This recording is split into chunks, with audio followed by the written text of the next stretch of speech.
Assalamualaikum warahmatullahi wabarakatuh. Perkenalkan, nama saya Safira Mulyani dari kelas 4C Siasat Syariah.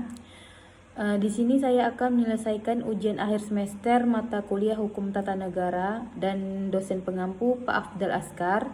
Baiklah, langsung saja saya akan menjelaskan 3 poin penting. Yang pertama, percepatan pembangunan infrastruktur di desa masing-masing. Yang kedua, pelayanan pemerintahan sertakan contoh pada dinas atau instansi apa saja. Dan yang ketiga, pemulihan ekonomi masyarakat pasca pandemi COVID-19. Baiklah, langsung saja saya masuk ke dalam poin yang pertama, kritik dan usulan terhadap penyelenggaraan pemerintah Kabupaten Bengkalis. Poin yang pertama, percepatan pembangunan infrastruktur di masing-masing desa. Pembangunan infrastruktur desa sangat beragam.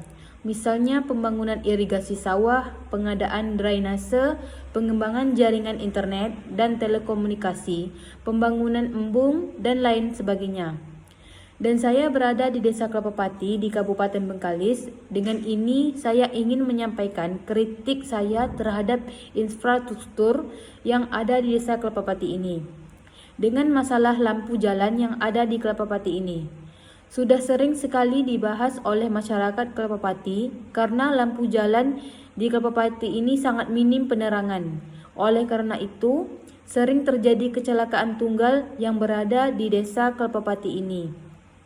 Untuk itu, saya akan memberikan sedikit usulan saya terhadap pemerintah Kabupaten Bengkalis. Agar lampu jalan di Desa Kelapa Pati ini harus ditambah. Dan adapun lampu jalan yang sudah ada terkadang juga tidak hidup. Saya berharap kepada pemerintah lebih memperhatikan terkait lampu jalan yang ada di Kabupaten Bengkalis. Tidak hanya yang ada di Kelapa Pati saja. Poin yang kedua yaitu pelayanan pemerintah. Saya akan mengambil contoh dari Dinas Pelayanan Satu Pintu atau pelayanan terpadu. Pelayanan mereka sangat bagus dan mudah bagi masyarakat yang akan mengurus perizinan. Masyarakat bisa langsung melakukan perizinannya sendiri dengan melalui aplikasi OSS. Dan jika masyarakat yang tidak mengerti melakukan perizinan itu dengan menggunakan aplikasinya atau gagap dalam bersosial media, pasti akan dibantu oleh karyawan atau pegawai pemerintahan dari Dinas Pelayanan Terpadu tersebut.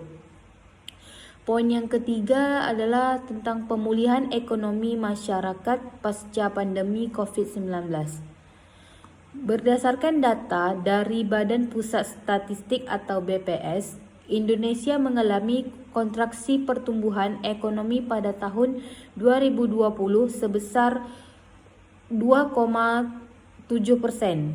Hal ini menyebabkan perekonomian Indonesia pada tahun 2020 mengalami deflasi atau penurunan drastis karena perkembangan ekonomi di Indonesia mempunyai pergerakan yang kurang stabil. Perubahan yang terjadi dipengaruhi oleh adanya pandemi COVID-19. Masyarakat dan pelaku usaha juga memiliki peran strategis dalam pergerakan pemulihan ekonomi Indonesia. Pemerintah memberikan kemudahan dalam kebijakan fiskal maupun kebijakan moneter. Kedua kebijakan ini dapat disambut dengan positif oleh masyarakat dan pelaku usaha serta dapat bergerak maju sesuai rancangan pemerintah guna memulihkan ekonomi Indonesia yang telah mengalami kontraksi. Selanjutnya, kebijakan pemerintah pusat dalam pemulihan perekonomian.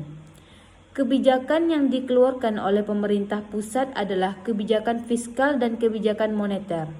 Kebijakan ini direalisasikan bersama pemerintah daerah dan masyarakat karena keduanya berperan strategis menjalankan kebijakan dengan lancar bertujuan memulihkan perekonomian Indonesia.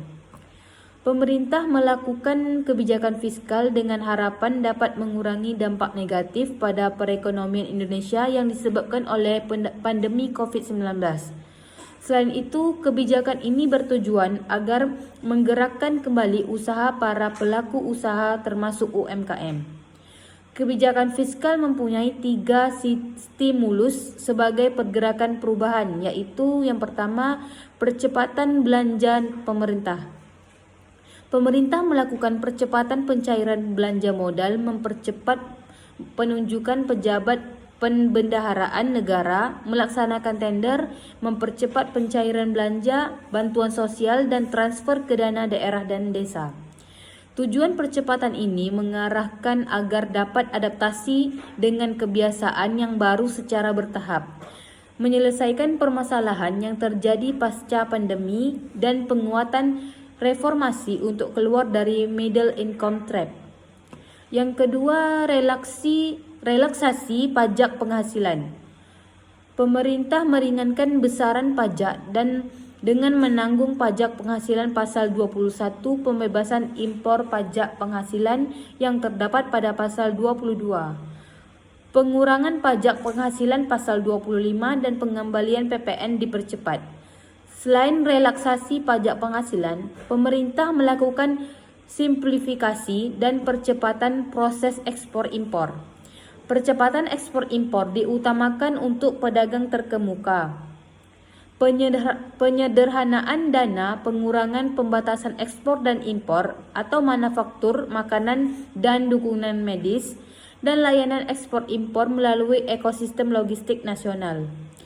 Yang ketiga, pemulihan ekonomi nasional dengan melaksanakan kebijakan keuangan negara melalui relaksasi APBN. Relaksasi APBN mempersiapkan defisit yang dapat melampaui 3% dengan tujuan tahun 2023 akan kembali seperti semua ke level maksimal 3%. Relaksasi akan berkaitan dengan alokasi belanja antar organisasi, antar fungsi, dan antar program serta mandatory spending. Relaksasi alokasi atau realokasi belanja pemerintah daerah, pemberian pinjaman kepada LPS, penerbitan SUN dan SBSN untuk dapat dibeli oleh Bank Indonesia, BUMN, investor korporasi dan atau investor realtor. Penggunaan sumber anggaran alternatif antara lain SAL, dana abadi pendidikan, dan dana yang dikelola oleh Badan Layanan Umum. Baiklah, sekian penjelasan saya mengenai 3 poin, yaitu tentang percepatan pembangunan infrastruktur, pelayanan pemerintah, dan pemulihan ekonomi masyarakat pasca pandemi COVID-19. Sekian, terima kasih. Assalamualaikum warahmatullahi wabarakatuh.